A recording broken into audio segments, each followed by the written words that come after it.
অন্নপূর্ণা যোজনার form fill up হয়ে গেছে, কিন্তু 3,000 টাকা অ্যাকাউন্টে ঢুকেনি। কবে ঢুকবে এই টাকাটা? A to Z আমি এই ভিডিওতে দেখাবো। নিজের মোবাইলে ঘরে বসেই জানা যাবে কবে টাকা ঢুকবে। তো শুরু করা যাক।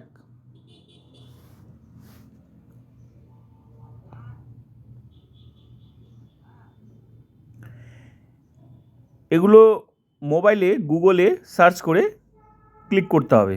ক্লিক করার পর স্টেট বেছে নিতে হবে, যেভাবে আমি বলছি সেভাবে, ঠিক আছে?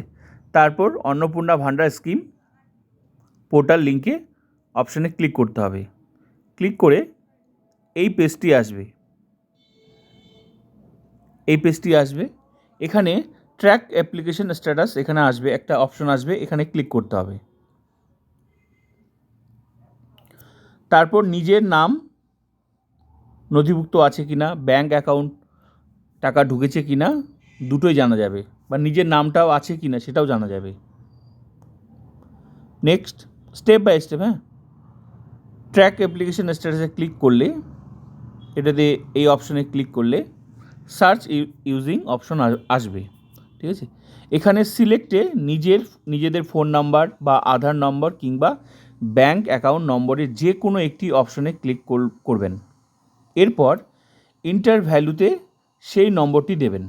এরপর ক্যাপচা ওখানে যা উঠবে সেটা কিন্তু দিয়ে সার্চ করতে হবে, সার্চ অপশন আসবে, সার্চ করতে হবে। অফলাইনও, এটা তো গেল অনলাইন, এটা হচ্ছে অনলাইন মোবাইলেই কিন্তু এই অপশন এখানে যেভাবে দেখাচ্ছি সেভাবে করলে কিন্তু জানা যাবে কবে টাকা ঢুকবে বা ঢুকেছে কি না, টাকাটা জানা যাবে। এবার অফলাইনেও জানা যাবে।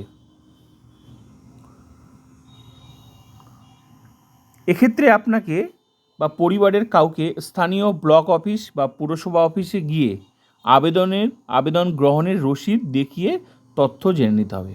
ফর্ম ফিল আপের সময় যে ডকুমেন্টসটা দিয়েছে সেটা দেখালেই, রসিদটা কিন্তু দেখালেই জানা যাবে। ওরাই বলে দিবে যে কবে টাকা বা ঢুকেছে কি ঢুকেনি বা কবে ঢুকবে, A to Z জানা যাবে। তো এই দুইভাবেই টাকাটা জানা যাবে, একটা অনলাইন আর একটা হচ্ছে অফলাইন। তো ভিডিওটা ভালো লাগলে like, comment, subscribe and share.